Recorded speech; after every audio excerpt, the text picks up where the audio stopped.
This video was brought to you by Brilliant. Since the Civil War began in 2011, Syria has become a geopolitical free-for-all. Today, Russia, America and Turkey all have forces in the region, and fighting between Assad's forces and various opposition groups is ongoing.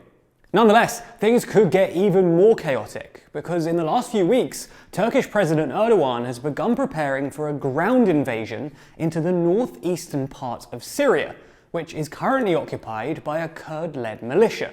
So in this video, we're going to do our best to explain why Erdogan is threatening to invade Syria, whether he'll actually do it, and some of the geopolitical implications.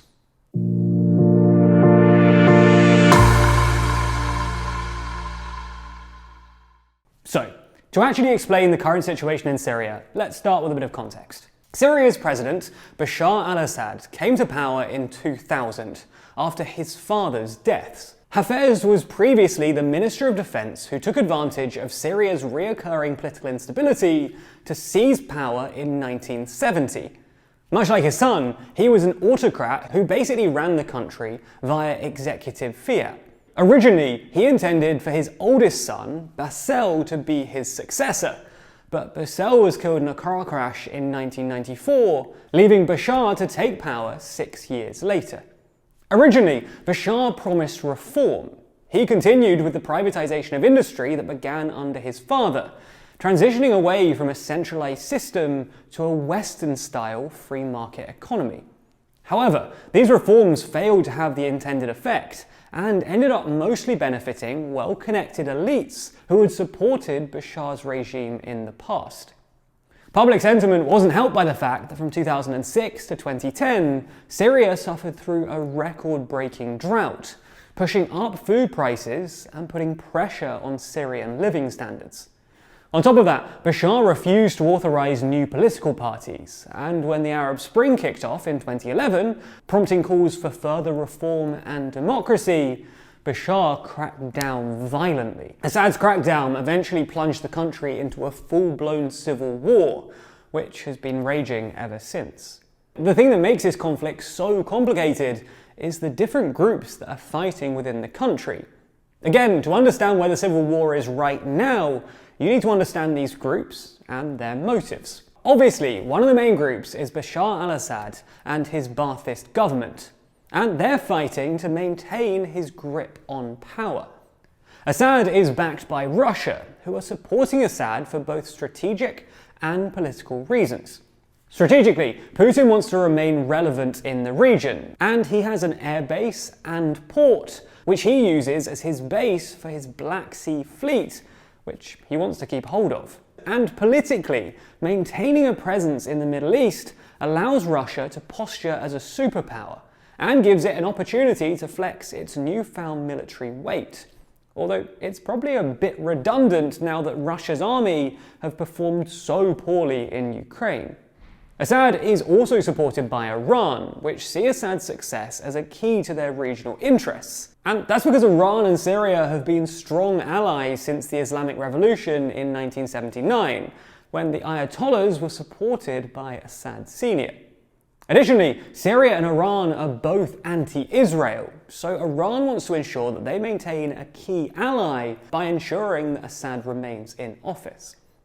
Now, while Iran and Russia are the main backers of Assad, Hezbollah in Lebanon have also backed him, as did Iraq for a short period. On the other side, the main domestic group who oppose Assad are the Syrian Democratic Forces, which encompass a number of different groups, but are led by the People's Protection Unit, the YPG, a Kurdish military force. This group's aims are to oust Bashar al-Assad and, as their name suggests, create a more democratic Syria. Now, this actually creates a bit of a dilemma for Turkey.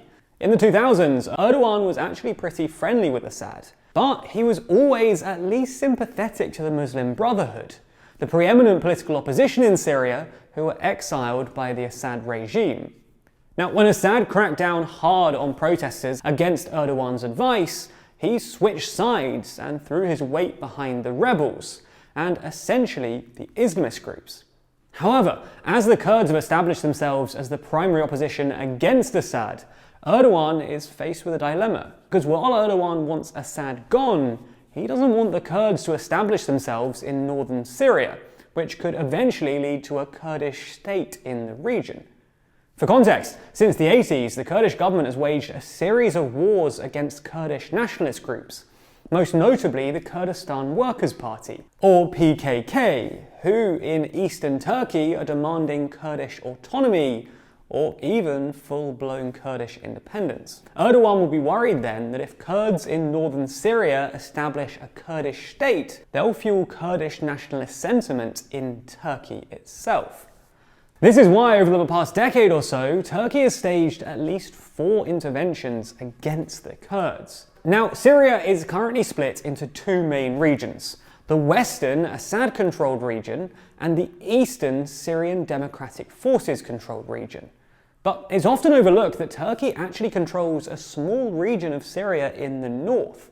In the area controlled by Turkey, children in schools learn Turkish as a second language. The lira is a dominant currency, and Turkey's postal service is used to pay the salaries of local workers. Turkey is very clearly then trying to establish itself in Syria, primarily to weaken the Kurds. However, in late November, Erdogan suggested that he may actually soon step up his actions in Syria, proposing a land invasion in retaliation against a bomb attack in Istanbul, which Erdogan claims was orchestrated by the PKK and the YPG. For their part, both the PKK and YPG have denied involvement. Now, up until this point, Turkey's main involvement has been through the use of air force. A land-based invasion would therefore amount to a major escalation. So, most major players on the international stage have urged Turkey not to escalate, including, perhaps most notably, their usual allies, Russia and Iran. But Erdogan has refused to rule it out. So why is Erdogan threatening an escalation now?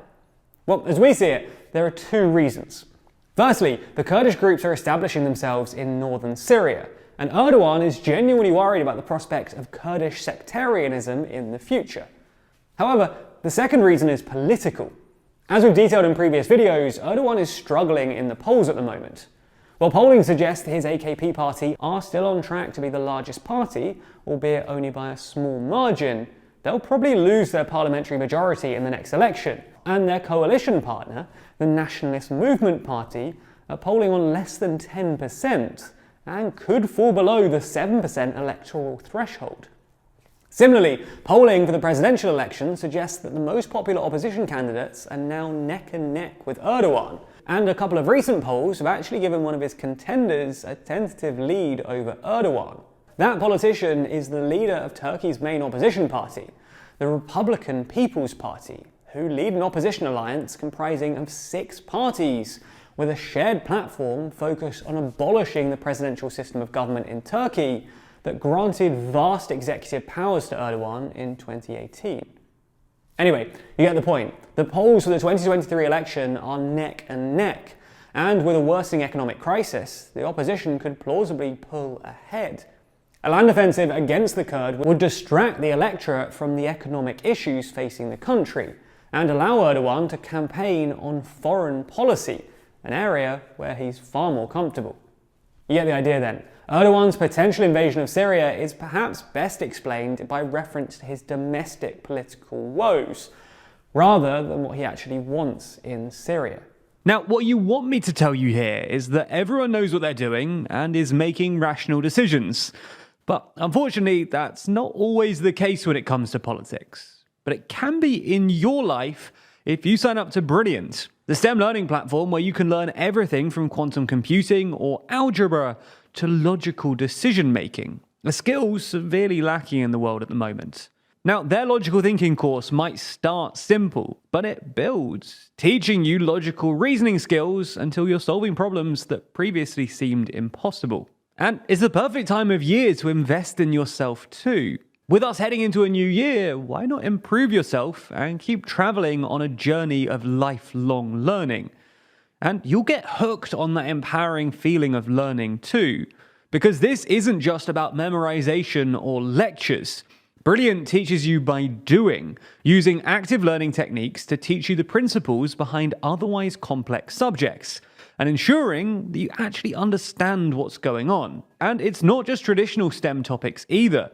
There's some incredibly unique and fun stuff on there too, like courses from YouTubers, such as Kurds on nearby supernova, supervolcanoes, and the limits of humanity, or the brand new course from our Nebula friends at Real Engineering. Anyway, if you want to learn more in a fun way, then you should sign up to Brilliant, and the link in the description will get you 20% off an annual premium subscription, which is not only a great deal, but also supports the channel. So, thank you.